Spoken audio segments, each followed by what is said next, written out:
옆에 계신 청년들과 인사하도록 하겠습니다. 한 주간 잘 보냈니? 라고 인사하도록 하겠습니다.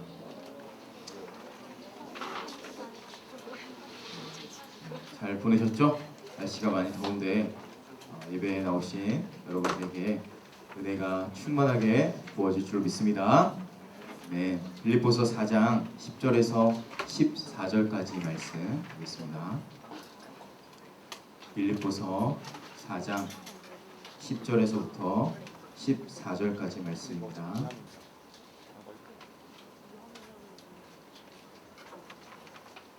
빌립보서 4장 10절에서 14절까지 말씀.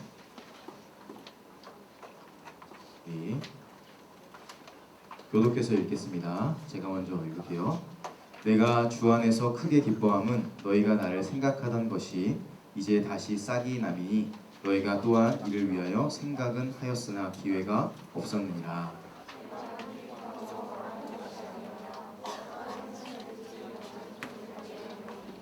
나는 비천에 처할 줄도 알고 풍부에 처할 줄도 알아. 모든 일 곧 배부름과 배고픔과 풍부와 궁핍에도 처할 줄 아는 일체의 비결을 배웠노라. 같이 읽을게요. 그러나 너희가 내 괴로움에 함께 참여하였으니 잘하였도다. 아멘. 자족의 비밀이라는 제목으로 하나님의 말씀을 나누도록 하겠습니다. 톨스토이 단편집 중에서 사람은 무엇으로 사는가라는 책이 있는데요. 이 책에 가난한 구두장이 시몬의 이야기가 있습니다. 이 시몬은 어느 날 외상값을 받기 위해서 외출을 했다가 돌아오는 길에 밖에서 벌거벗은 어떤 청년이 떨고 있는 것을 발견하게 돼요. 그래서 이 청년을 살려야 되겠다. 그래서 이 청년을 집으로 데려오는데요. 계속해서 이야기해요. 혼자. 하나님이 나에게 벌을 내리셨다. 내가 하나님의 벌을 받았다 하면서 계속해서 뭐라고 하는 거예요, 입으로. 그래서 이 미가엘이라는 이 청년을 자기의 집으로 데려와서 구두장이기 때문에 구두의 일을 도와주는 보조로 이 친구를, 이 미가엘을 같이 함께 일을 하게 돼요. 그런데 일을 너무너무 열심히 잘하는 거예요. 탁월하게. 일을 너무너무 잘하니까 구두를 잘 만드니까 주변에 소문이 막 났어요. 아, 미가엘 이 친구 진짜 가득 잘 만든다. 구두를. 그래서 어느 날 돈이 많은 거구의 어떤 신사가 최고급 최상급 가죽을 가지고 찾아왔어요.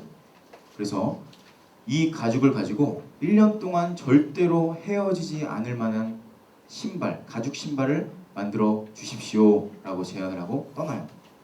그래서 이 미가엘이라는 청년이 최선을 다해서 그 구두를 만들었는데 놀랍게도 구두를 만드는 것이 아니라 구두와 조금 다른 걸 만드는 거예요. 그래서 시간이 지나서 이상하다. 얘 뭐 만들고 있지? 하고 계속해서 이상해 하는데 결국에 만들었던 신발을 봤더니 구두가 아니라 슬리퍼를 만든 거예요. 그래서 이거 뭐지? 그런데 그 생각하는 순간 주인의 하인이 찾아왔어요. 이제 이 신발을 받으려고 찾아왔는데 놀랍게도 이 주인이 죽은 거예요. 이 주인이 죽었는데 죽은 이 주인에게 신길 만한, 원래 시신이 그 당시에는 구두가 아니라 슬리퍼를 신겼대요. 슬리퍼를 만들고 있었던 거예요. 그래서 이 시몬이라는 사람이 너무 깜짝 놀라서 야, 너 도대체 누구야? 라고 물어봤어요. 그때 미가엘이 뭐라고 대답했을까요? 미가엘은 사실 우리 성경에 나와 있는 천사장 미가엘 있죠. 미가엘이 천사장이었는데 하나님께서 벌을 내려서 쫓겨나와서 사탄이 되거든요. 이 미가엘 천사를 빗대어서 얘기한 거예요. 그래서 이 미가엘은 뭘 하고 있는 거였냐면 세 가지 질문에 대한 대답을 찾고 있었어요. 그런데 제가 다 말씀드리면 이 소설이 다 나오는 거기 때문에 한번 읽어보시고, 이 스토리에서 얘기하는 거는 딱 두 번째 이야기예요. 뭐냐면 사람에게 허락되지 않은 것이 무엇입니까? 라는 질문의 대답이에요. 무엇일까요? 사람에게 허락되지 않은 것이 무엇일까요? 우리 인간에게 허락되지 않은 것이? 깨닫게 되는데 이 미가엘이 이 사건을 통해서 뭐였냐면 사람은 자기의 필요가 무엇인지 모른다였어요. 이게 무슨 말일까요? 이 돈이 많았던 이 주인은 자기가 1년 동안 신을 만한 가죽구두를 부탁했는데 자기의 필요가 이건 줄 알고 정작 이 사람은 죽을 운명이었다는 거죠. 죽을 장례식을 준비해야 될 이 사람은 자기의 필요가 아니라 자기가 원하는 원트를 구하는 거예요. 그것만이 나의 모든 것이라고 생각하는 것이 바로 사람의 한계라는 것을 깨닫게 되는 것이죠. 자, 우리 모두는 이 사실 앞에서 인정해야 돼요. 우리 모두는 내가 필요로 하는 것을 원하는 것을 원하지 필요로 하는 것을 원하지 않는다는 거죠. 여러분 지금 어떤 필요를 가지고 앉아 계세요? 어떤 것을 정말로 내가 필요로 한다고 생각하십니까? 여러분이 원하는 겁니까? 아니면 정말 영혼이나 정말 여러분의 인생이 니드 하는 겁니까? 한번 질문해 보세요. 우리는 잘 몰라요. 뭐를 필요로 하는지 몰라요. 내가 원하는 것만 알 뿐이지 내가 정말로 필요로 한다는 것을 모른다는 거죠. 그럼 어떻게 할 수 있을까요? 우리가 필요로 하는 것을. 우리가 필요로 하는 거 어떻게 할 수 있을까요? 알 수 없어요. 하나님을 통해서만 우리가 알 수 있기 때문에 이 자리에 온 거예요. 우리는 알 수 없기 때문에 하나님이 우리에게 알려주시는 이들을 듣기 위해서 이 자리에 앉아 있는다는 거죠. 성인 아이라는 말 아시나요? 성인 아이? 성인 아이는 영어로 adult child인데 이런 정의가 내려져 있어요. 성인의 성숙함을 이루어야 할 때임에도 불구하고 정서적으로나 영적으로 어린아이의 성향과 행동을 벗어버리지 못한 사람을 일컫는 말이래요. 그게 바로 성인 아이라고 해요. 성인 아이와 비슷한 단어가 있는데 바로 피터팬 컴플렉스 혹은 피터팬 증후군이라는 말이 있어요. 이 말은 뭐냐면 이렇게 정의되어 있어요. 이미 어른이 됐음에도 불구하고 성인 사회에 적응하지 못하는 어린아이와 같은 심리 상태를 피터팬 증후군이라고 해요. 자, 어린아이의 특징이 대표적으로 뭐 여러 가지 있겠지만 한 가지만 말씀드리면 대상 영속성이 없어요. 대상 영속성이란 뭐냐면 제가 지금 여기 있잖아요. 그런데 제가 이 뒤로 숨으면 제가 있는 걸까요? 없는 걸까요? 있는 거죠. 그런데 여기에 숨으면 아이들은 있는 거라 생각할까요? 없는 거라 생각할까요? 없는 거라고 생각해요. 그것이 바로 대상 영속성이 없다라고 얘기해요. 우리가 영적인 어른아이, 영적인 대상 영속성이 없어서 하나님이 안 보인다고 해서 하나님이 존재하지 않는다고 생각하고 영적인 어른아이로 살아갈 때가 너무 많다는 거죠. 우리가 하나님을 만나서 하나님을 통해서 보이지 않는 하나님을 통해서 하나님의 은혜를 깨닫고 보이지 않지만 하나님은 살아계신다는 것을 우리가 맛보고 경험했을 때 보이지 않는 하나님을 내가 알고 누릴 수 있는데 보이지 않는다고 해서 그냥 하나님 안 계신다. 주님은 나와 함께 하시지 않는다고 치부해버리고 그렇게 영적인 어른아이로 살아가는 사람이 너무 많다는 거죠. 그거와 비슷하게 공산주의에서 뿌리 깊게 내려가는 사과는 뭐냐면 유물사관이거든요.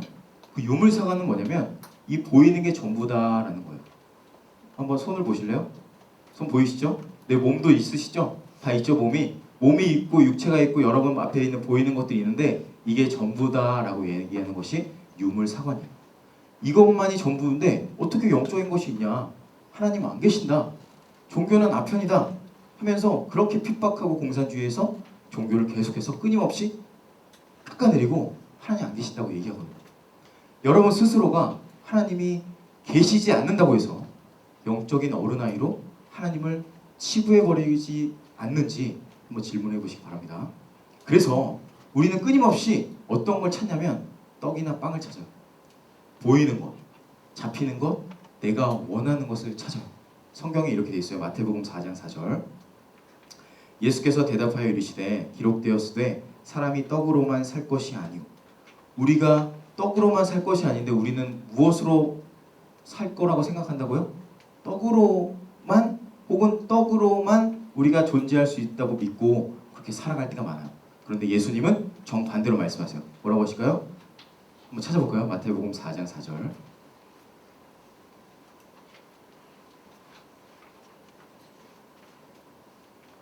예수님께서 우리가 원하는 것이 필요한 것으로 착각하는 우리에게 이렇게 말씀하세요. 읽어볼게요. 예수께서 다 같이 시작. 예수께서 대답하여 이르시되 기록되었을 때 사람이 떡으로만 살 것이 아니요 하나님의 입으로부터 나오는 모든 말씀으로 살 것이라 하였느니라 하시니. 그래서 이 예배를 통해서 우리가 예배에 나오는 이유가 뭐죠? 인생 살아가면서 내가 원하는 것을 향해서 계속해서 쫓아가요. 일시적인 이곳이 전부인 것으로 살다가 잠깐 동안 이게 전부가 아니구나. 하나님께서 나에게 정말 필요로 하는 것이 있구나라는 것을 깨닫고 잠시나마 영원의 세계를 맛보고 다시 세상에 살아가면서 일시적인 곳을 살지만 영원을 살아갈 수 있게 하기 위해서 우리가 이 자리에 있는 거예요. 보이는 것이 전부가 아닌 영원한 것이 있구나라는 것을 맛보아 알게 하기 위해서 예배를 드린다는 거죠.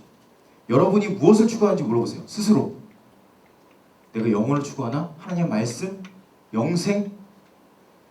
그것보다는 떡이나 빵, 보이는 것에 너무나 내 인생이, 내 시선이 머물고 있지는 않았는지 한번 질문해 보세요. 자, 오늘 말씀으로 다시 돌아가 볼게요. 빌립보서 4장 11절과 12절 말씀 한번 읽어볼게요. 자, 같이 시작. 내가 궁핍함으로 말하는 것이 아니니라. 어떠한 형편에든지 나는 자족하기를 배웠느니. 12절. 나는 비천에 처할 줄도 알고 풍부에 처할 줄도 알아. 모든 일 곧 배부름과 배고픔과 풍부와 궁핍에도 처할 줄 아는 일체의 비결을 배웠노라. 아멘. 지금 바울은 감옥에 갇혀 있는 상황이에요. 어둠이고 아무것도 할 수 없는 상황인데, 그러한 상황에서 그 결핍되고 부족한 상황인데도 거기에서 중요한 단어가 바로 11절 끝머리에 있어요. 자족하기를 뭐 했다고요? 배웠노니. 자족이라는 말은 뭐냐면 아우타로 캐리아라는 헬라어인데 쉽게 말하면 만족한다, 그리고 충분하다, 넉넉한다 라는 것을 배웠다라고 얘기해요. 이게 어떻게 가능하죠? 자, 우리 인간은 내버려두면은 내가 원하는 욕심과 내가 원하는 탐심으로 흘러가게 돼 있거든요. 그런데 이 바울은 자기가 원하는 욕심이 아니라, 우리의 본능이 아니라 본능의 반대로 자족, 내 욕심과 내 탐심으로 가는 게 아니라 그거에 반대로 자족하기를 배웠대요. 탐심, 그러니까 자 보세요. 자족에 대해서 우리가 알려면 자족의 반대 개념을 알아야 돼요. 반대가 뭐라고요? 탐심과 욕심이에요. 이 탐심과 욕심의 키를 풀어야지 내가 자족을 할 수 있다는 거죠. 그럼 탐심과 욕심이 뭘까요? 뭐 다 아는 거예요. 여러분 다 아시는 거예요. 내가 원하는 것보다 더 원하는 거겠죠. 그래서 성경에 몇 명의 인물을 들자면, 아간이라는 사람이 여호수아에서 자기가 원하는 이것보다 더 원하는 저것을 탐해서 아간이 뭔가를 훔쳐요. 도벽이죠. 그리고 열왕기상 21장에 보면 왕이 있는데, 아합이라는 왕이 있는데 자기가 그 왕인데도 불구하고 나봇의 포도원을 훔쳐요. 내가 원하는, 내가 너무나 많은 가져왔는데 나봇의 그 작은 포도원 땅을 훔쳐요. 빼앗죠. 세 번째, 창세기 17장에 보면 야곱이 장자권을 탐내서 그거를 훔쳐요. 자, 지금 욕심과 탐심을 통해서 나타난 세 명의 인물을 제가 드렸는데, 자, 이 사람들이, 세 명의 인물이 무엇을 통해서, 내가 보는 그것을 통해서 내 안에서 뭐가 생겼어요? 욕심과 탐심이 생겼어요. 내가 있는 것이 이걸로 충분하지 않아서 저것을 내가 갖겠다 해서 보이는 가치를 따라서 내 내면에서부터 올라오는 것이 뭐라고요? 욕심이고 탐심이라고 말씀드렸어요. 자, 그러면 성경에 탐심이라는 단어를 찾아봤는데요. 골로새서 찾아볼게요. 골로새서 3장 5절과 6절 말씀. 골로새서 3장 5절에서 6절까지 말씀 한번 읽어볼게요. 5절만 먼저 읽을게요. 그러므로 시작. 그러므로 땅에 있는 지체를 죽이라. 곧 음란과 부정과 사욕과 악한 정욕과 탐심이니 탐심은 우상 숭배니라. 아멘. 아까 말씀드렸죠. 탐심은 뭐의 반대라? 자족의 반대라. 그러면 이 탐심이란 단어를 조금 더 분석해보면 이렇게 돼 있어요. 이 단어에 더 앞에 일단 이게 합성어예요.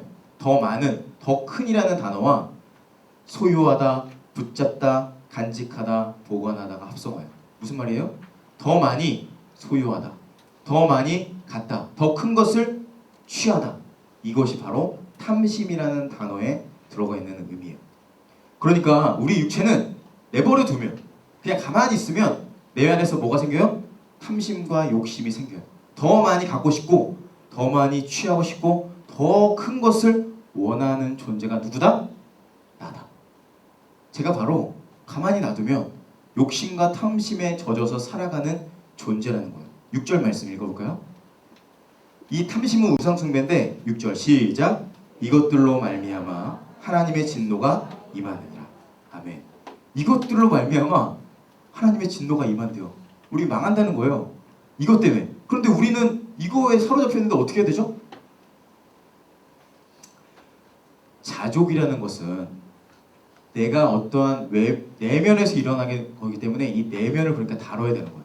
이 내면에서 이 자족에 대해서 어떻게 우리가 자족할 수 있을지를 오늘 좀 볼 건데, 인간은 아까 말씀드렸다시피 내 내면에서 계속해서 더 큰 거, 더 많은 것을 원하게 돼 있어요. 어떤 사람이 억만장자에게 물어봤대요.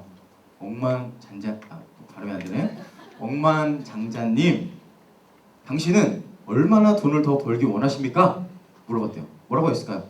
전 이걸로 괜찮습니다 라고 얘기한 게 아니라 뭐라고 했을까요? 조금만 더 있으면 될 것 같아요. 우리 내면은 채울 수 없다는 거죠. 그래서 이 내면에서 왜 채울 수 없는지를 또 찾아봐야 돼요. 성경에. 왜 우리는 채울 수 없게, 도대체 이거 어떻게 된 건가? 우리 존재가. 창세기 3장 5절 말씀을 볼게요. 창세기 3장 5절 말씀. 바로 여기에 탐심과 욕심의 뿌리가 있어요.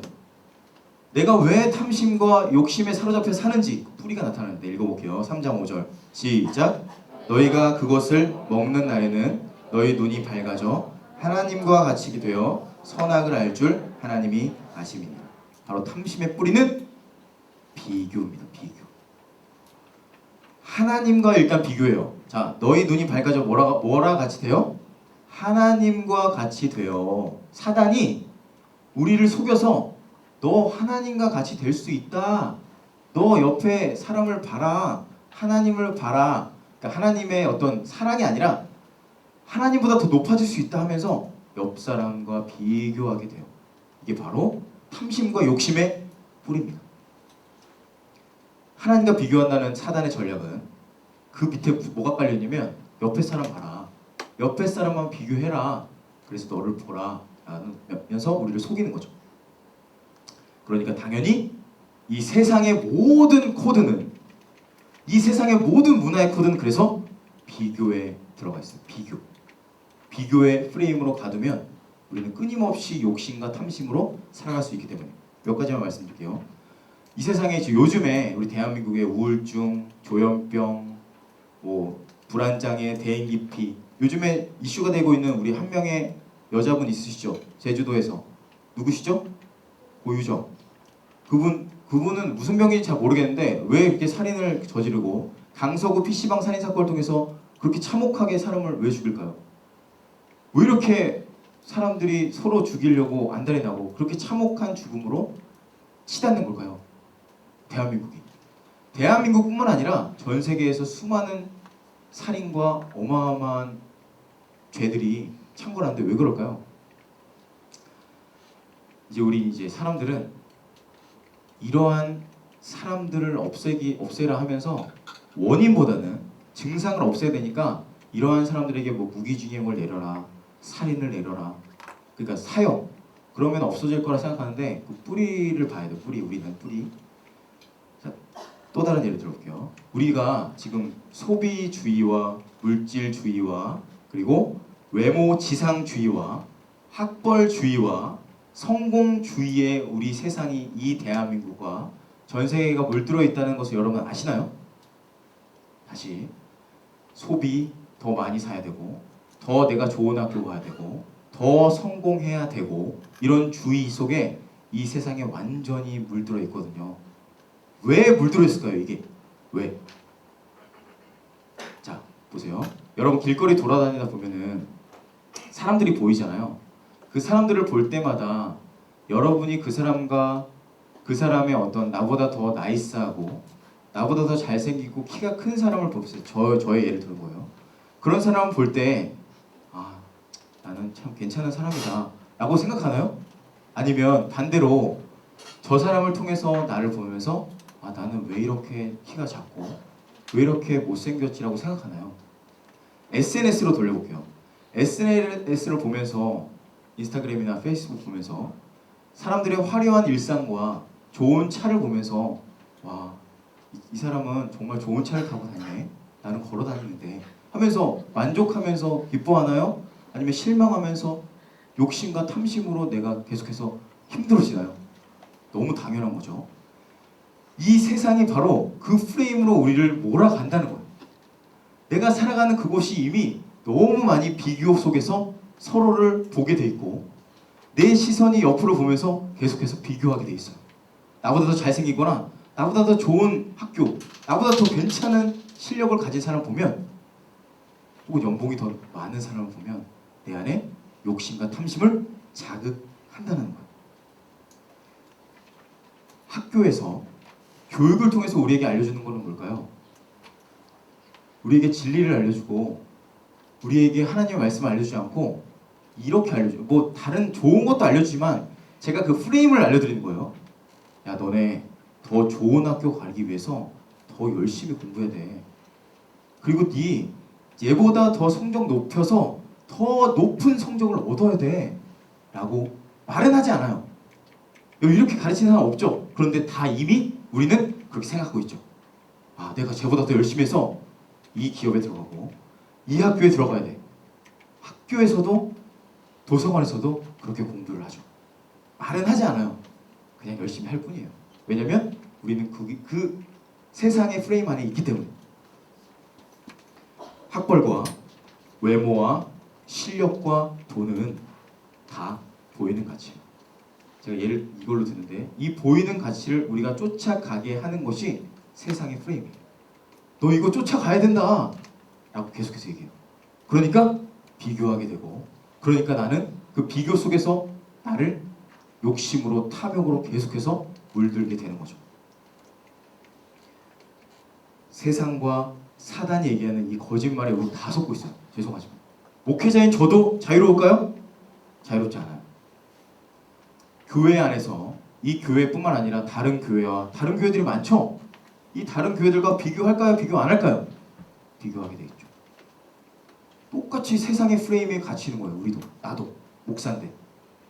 그렇다면 여러분은 외모나 학벌이나 성적이나 이 세상의 가치관에 완전히 빠져서 거기서 허덕이면서 그 위에 사단은 팔짱 끼고서 웃고 있는 거예요. 와, 잘 가고 있구나. 내가 원하는 그 프레임에 맞춰서 아주 잘 가고 있구나 하면서 기뻐하는 거죠. 우리가 추구하는 것은 끊임없이 보이는 가치, 영원하지 않은 것, 허덕이면서 끊임없이 그 책받기에서 빠져서 하죠, 뭔가를. 자, 제가 질문해 볼게요. 여러분이 얘기하는 나는 부족해요 라는 말들이 정말로 맞는 말일까요? 여러분이 이야기하는 나는 부족하고 나는 어떠한 그러니까 여러분이 얘기하는 부족해요가 여러 가지가 있을 수 있겠지만 세상의 기준에 봤을 때 부족하다는 것을 정말로 부족하다고 할 수 있을까요? 어떤 기준인지 한번 물어보세요. 이 부족하다는 것이 하나님의 말씀의 기준인지 아니면 세상의 기준인지 세상의 기준으로 봤을 때 이 정도는 안 되는데 이 정도 수준 가지고 안 되는데 그거 다 거짓말입니다. 세상의 프레임으로 여러분을 가두고 이 정도 실력, 이 정도 돈 다 거짓말이에요. 정확하게 제가 말씀드릴게요. 그 거짓말에 속아서 우리가 끊임없이 그 허상 가운데 빠져서 산다는 거예요. 여러분의 약점은 가짜예요. 그거.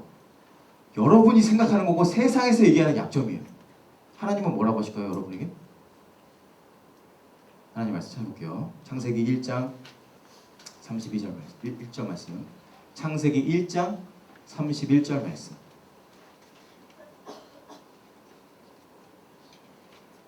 창세기 1장 31절 말씀 다 같이 시작.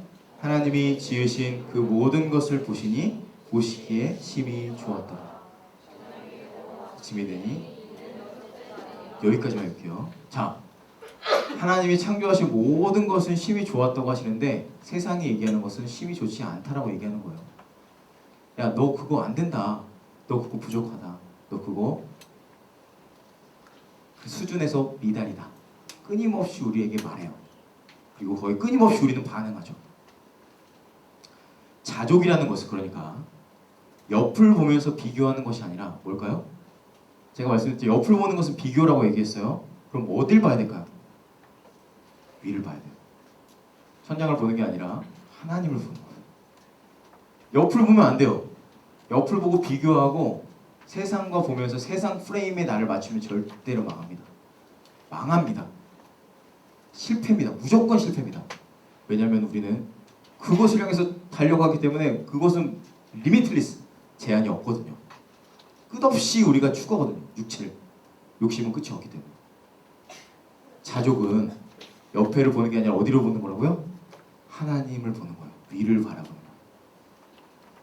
고린도후서 4장 18절 말씀 찾아볼게요. 고린도후서 4장 18절 말씀.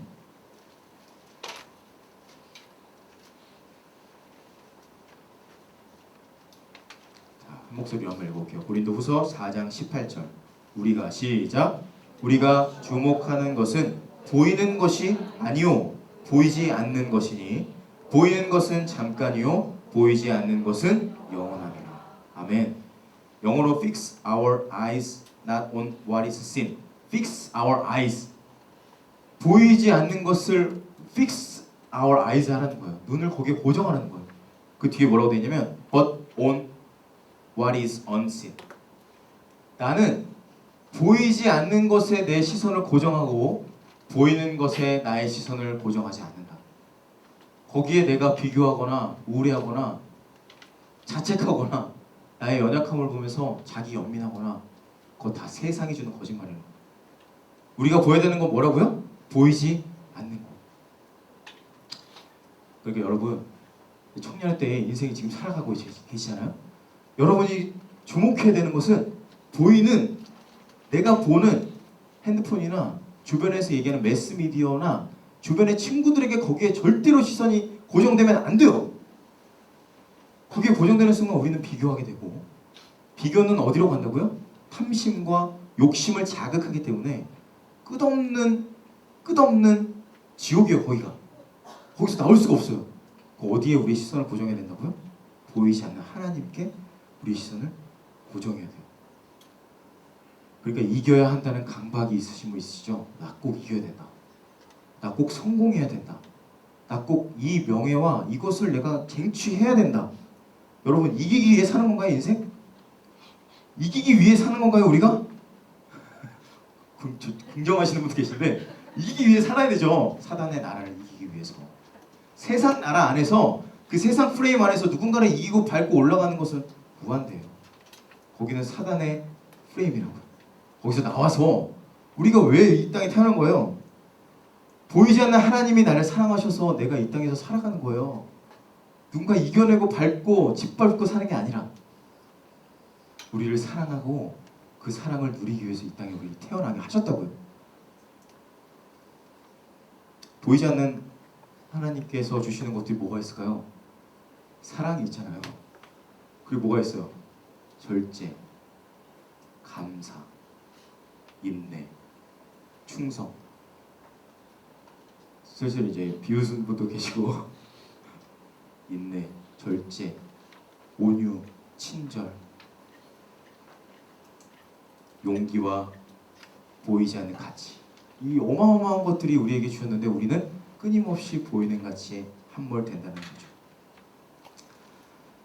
마태복음 6장 11절 말씀 찾아볼까요? 마태복음 6장 11절 말씀.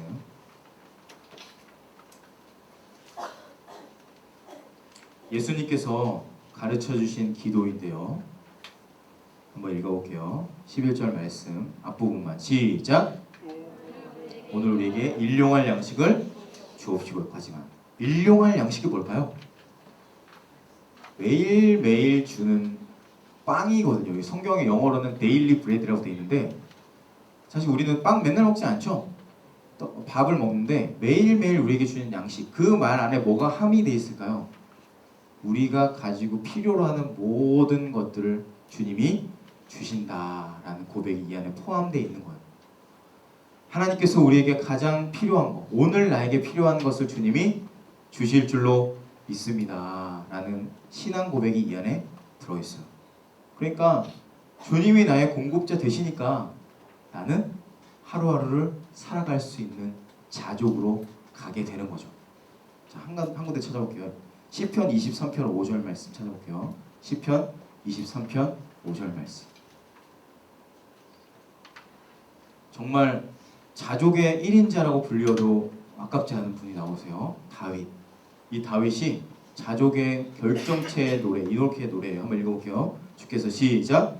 주께서 내 원수의 목전에서 내게 상을 차려주시고 기름을 내 머리에 부으셨으니 내 잔이 넘치나이다. 오버플로우예요. 차고 넘친다. 차고 넘친다. 충만하다. 풍족하다. 나 더 바랄 게 없다. 너무 만족한다. 충분하다 나는. 그 이유가 뭘까요? 1절로 올라가 보세요. 1절. 자, 1절. 1절 앞에 뭐라고 돼 있어요? 이유가 뭐라고 돼 있어요? 여호와는 나의 목자시. 대전제가 있는 거죠. 내 결핍과 내 부족함 채워주시는 것은 세상적인 것 아니다. 보이지 않는 하나님이 나의 목자시기 때문에 나에게 부족함이 없다. 나는 충분하다. 나는 만족한다. 나는 그걸로 더 바랄 게 없다 라고 고백하는 거죠. 오늘은 맥주 감사 주일이에요. 여러분 아셨나요? 오늘 맥주 감사 주일이에요. 그래서 1년 동안 6개월이 지났는데 6개월을 돌아보면서 우리에게 주신 좋은 것들에 감사하는 시즌 7월 첫째 주일. 보리 수확하면서 주께 감사하는 주일이 바로 맥주 감사 주일인데 우리가 연초에 뿌렸던 수많은 여러분 뿌렸던 많은 씨앗들이 있을 텐데 어떤 사람들은 그 씨앗들을 잘 자라게 해서 거두시는 분들도 있겠지만 어떤 분들은 그 씨앗들이나 그런 것들이 다 어디 갔는지 뭐 보이지도 않아서 다 날아가서 아무것도 거두지 못하는 분들도 계실 거예요. 살다 보면 우리 모두는 다 어떨 때는 열매를 거두기도 하지만 어떨 때는 열매를 걷지 못하고 그냥 그렇게 어렵게 시간을 보낼 때가 많아요. 그렇지만 분명한 것은 뭐냐면 우리에게 있는 것과 없는 것, 나에게 있는 열매, 보이는 것에 내 시선을 두지 말고 그 옆에 사람은 저거까지 했네? 쟤는 어떻게 저렇게까지 했지? 비교하면서 내가 계속해서 열등감에 빠지면 끊임없는 굴레, 부정적인 굴레에서 우리가 절대로 나올 수가 없게 돼요. 끝없이 우리가 생각해야 되는 것은 나에게 완전하고 충분한 것을 주시는 바로 주님께 나의 시선을 고정하는 거예요. 빌립보서 4장 13절 말씀 한번 읽어볼게요. 이제 오늘 마지막 말씀 마무리인데 이렇게 되어 있어요. 놀랍게도 자족에 대한 말씀이 나오고 13절에 이 말씀 아주 유명한 말씀이죠. 다 같이 시작. 내게 능력 주시는 자 안에서 내가 모든 것을 할 수 있느니라. 주님을 의지하고 그 주님 안에서 그 주님 안에 있어서 내가 모든 것을 할 수 있다는 거죠. 주님 안에 모든 것이 있습니다. 주님으로 충분합니다.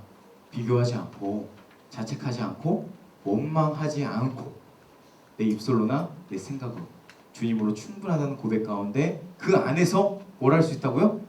모든 것을 할 수 있느니라. 그런데 우리는 앞에 있는 전제를 다 거두고 모든 것을 할 수 있느니라는 말씀만 가지고 있는데 그렇게 된다면 우리는 또 내 열심을 하게 돼서 또 넘어지게 돼 있어요. 우리는 어디 안에서? 내게 능력 주시는 자 안에서. 여러분의 입술로 나에게 있는 열매들, 이 열매가 어떤 열매인지도 한번 물어보셔야 돼요. 지금 내가 질문하는 그 열매도 세상에서 얘기하는 열매인지 정말로 보이지 않는 그 열매인지 그것을 먼저 물어보시고 그 열매를 내가 잘 거두고 있는지, 세상의 프레임에 갇혀서 계속해서 비교하고 열등감 가운데 빠지고 있는 건 아닌지. 우리 영상 하나 보고 마무리할 건데요. 이 영상은 로라 윌킨스라는 어떤 다이빙 선수의 영상이에요. 이분은 이제 대회가 이 올림픽 출전하기 전에 심각한 부상을 거둬요. 심각한 부상에 빠져서 대회에도 나가지 못할 상황이었는데 이 말씀, 내게 능력 주시는 자 안에서 모든 것을 할 수 있습니다. 이 말씀으로 자신의 그 한계를 뛰어넘어서 어떤 스토리를 그리는데 한번 그 영상 보고 말씀 마무리하도록 하겠습니다. 보여주세요. To see if she can win an individual Olympic gold. She has worked very hard in the last 4 years to come to this spot to try and win that first gold medal individually.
Olympic gold medals awarded in this sport.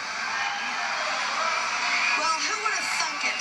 Laura said all along that if she did that fourth round dive for above 7.5 or 8, a back 2.5 somersault with 1/2 twist, she has the high degree of difficulty. She equals the degree of difficulty of the 2 Chinese in this round at 3.0.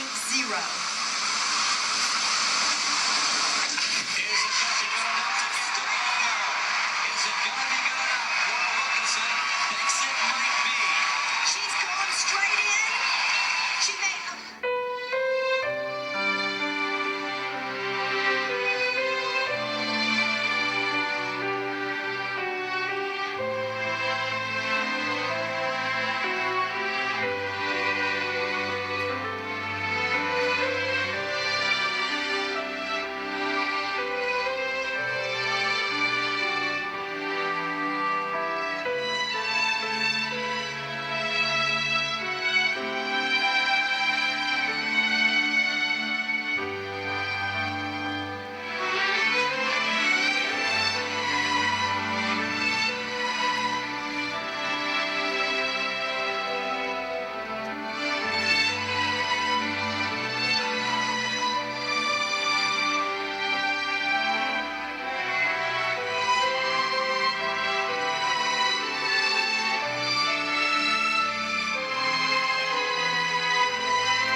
1년 동안 6개월 동안 여러분 걸어오신 길들을 잘 한번 돌아보시고 저에게 오늘 말씀을 준비하면서 하나님께서 해주셨던 말씀은 사실 저에게 하시는 말씀이라고 생각하고 준비했어요. 제가 6개월 동안 하나님께서 주시는 것들을 잘 받아서 영원한 것을 선포하고 또 영원한 하나님을 사랑하고 그 은혜를 누리면서 저에게 이 자리를 맡겨주셨는데 제가 일을 하면서 사역하다 보니까 보이는 하나님보다는 보이지 않는 하나님보다는 보이는 것에 조금 많이 치여있던 저를 발견하게 됐어요. 그래서 하나님께서 나에게 보이지 않는 하나님을 증거하고 하나님과 사랑하라고 했는데 사역의 어떤 열매라든지 그리고 보이는 어떤 가치라든지 그리고 세상의 것들에 제가 매여서 왔던 저를 발견하게 됐어요. 그래서 이 매추감사 주일을 맞이해서 사실 제가 보시다시피 매주 설교를 준비하지만 오늘 매추감사 주일인지 모르고 설교를 이렇게 하다 보니까 오늘 딱 절묘하게 됐고 준비하면서 내가 하나님께서 주시는 것들을 놓치고 있었구나라는 것을 많이 깨닫고 회개를 했고 비교도 많이 하고 그리고 많이 우울해하고 좀 많이 이렇게 모든 것 안에 빠졌구나라는 것을 발견하게 됐어요. 제가 이 정도라면 여러분은 어느 정도일지. 그래서 제가 여러분에게 비교하지 말라고 얘기해서 될 것도 아니고 하나님 의지하라고 해서 될 것도 아니고 하나님이 여러분 만나주시고 역사하시면 저는 가능할 줄 믿습니다. 그래서 아까 나왔던 그 영상에 그 로라처럼 아무것도 할 수 없는 것처럼 경상에 있는 지체도 있을 것이고 또 여러 가지 상황이 어려워서 힘들어하는 지체도 있을 텐데 사실 비교하지 말라고 비교 안 되는 것도 아니잖아요. 네, 확실한 건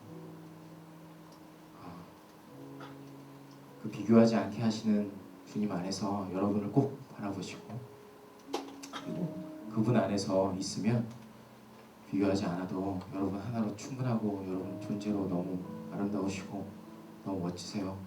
그래서 꼭 그 말씀 붙드시고 내게 능력 주시는 자 안에서 모든 것을 할 수 있다는 마음을 가지고 열심히 하려는 거 중요해요. 열심히 하셔야 되는데 나에게 사랑하시고 내게 능력 주시는 자 내가 보이지 않는 것을 따라갔는지 아니면 보이는 것을 메어서 여기까지 왔는지 스스로 잘 한번 묵상해 보시고 내가 하나님 사랑하는 마음으로 그리고 주님께서 주시는 은혜로 목회를 하는지 공부를 하는지 그리고 섬기고 있는지 목자나 임원이나 팀장이나 여러분 있는 곳에서 정말 하나님의 그 은혜로 그 사역을 감당하는지 잘 분별하셔서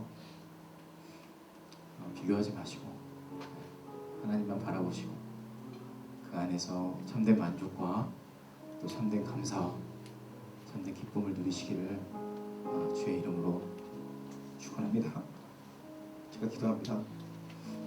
하나님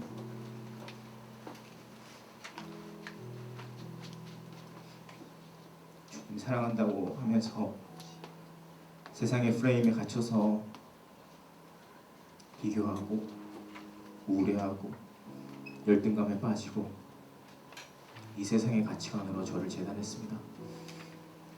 우리 청년들을 볼 때도 사람들 만날 때도 하나님의 사랑으로 보기보다 세상의 프레임으로 봤습니다. 저를 불쌍히 여겨주시고 우리 청년들의 마음도 주께서 하나님의 사랑으로 덮으셔서 완전하게 창조하신 우리의 존재를 받아주시는 하나님, 나의 존재만으로 기뻐하시는 예수님, 내 안에 살아계시는 성령님, 주님과 함께 동행하며